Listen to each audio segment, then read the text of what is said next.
RedWire is making a bold move, acquiring Edge Autonomy to become a leader in multi-domain autonomous technology.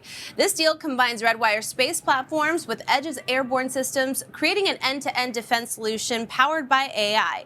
Joining me now to talk more about this is the CEO of RedWire on this episode of Taking Stock.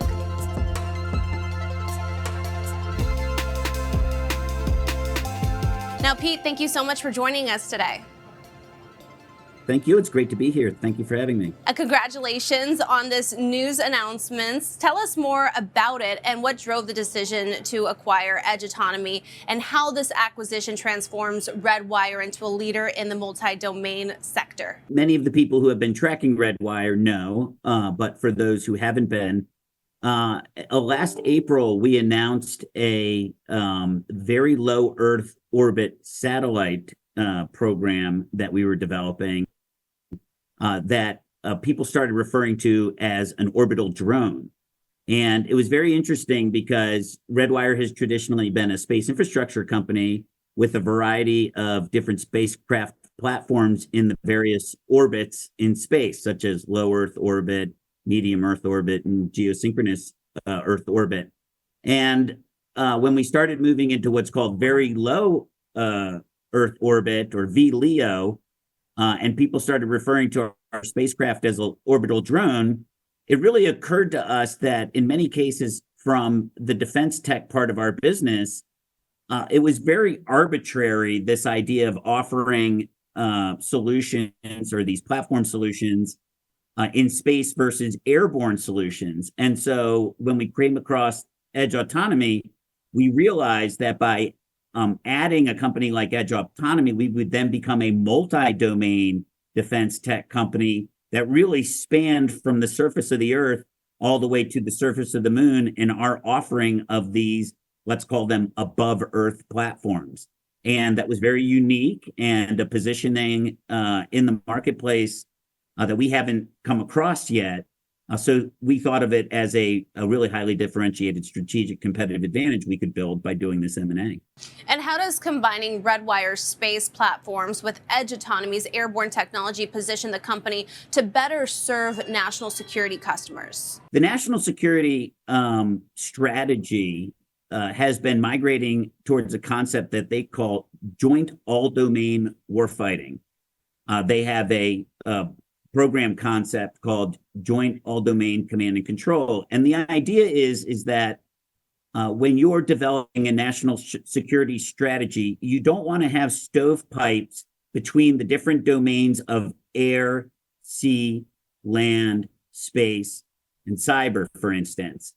So you're really looking to have a multi-domain or all-domain capability. And by vertically integrating airborne platforms within a agile middle market company like RedWire that already has space-based platforms, you now have the potential for fully integrated, vertically integrated multi-domain platforms where space craft or satellites can be operating through connectivity with airborne systems like Edge Autonomy's UAS systems to kind of collaborate in this autonomous way to get better coverage of the battlefield. And as you mentioned, with this acquisition, RedWire now spans to space, air, and defense systems. So what advantages does this end-to-end capability provide to the warfighter and defense agencies? Yeah, so if you think about each platform brings a unique benefit to the fight. Space-based platforms are what some will refer to as the ultimate high ground, right? Because you have a very high, wide area view of Earth, and by extension of the battlefield. However, when you move into space, you give up certain performance parameters, like, for instance, resolution. Whereas the closer you are to Earth, your imaging has higher resolution and therefore higher accuracy. By one example of how combining them into an integrated system is you can use spacecraft to surveil a very wide area, and then if they detect something, communicate potentially with a uncrewed airborne system to move into that area where the detection occurred for a higher resolution image of what's happening on the ground. And that's just one example. There are other examples that have to do with where satellites can provide longer communications range for airborne systems because they have the ability to communicate over the horizon using space assets instead of a direct communications link. So there's a number of different dynamic missions that are enhanced when these two domains in a multi-domain construct are collaborating.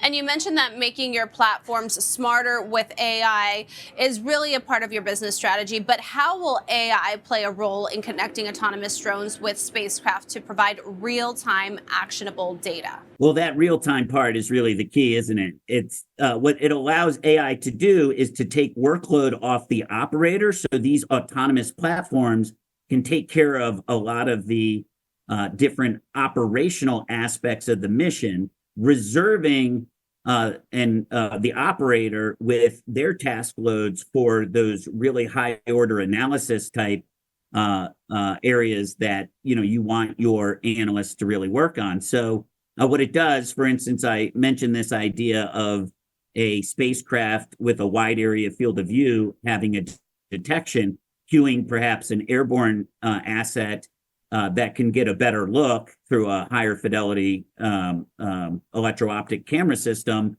That could all be automated with artificial intelligence, such as different computer vision technologies. So it's about reducing operator workload, but also using algorithms to get higher fidelity data. Well, thank you so much, Pete, for all of those great insights. It was a pleasure speaking with you and having you on Taking Stock today.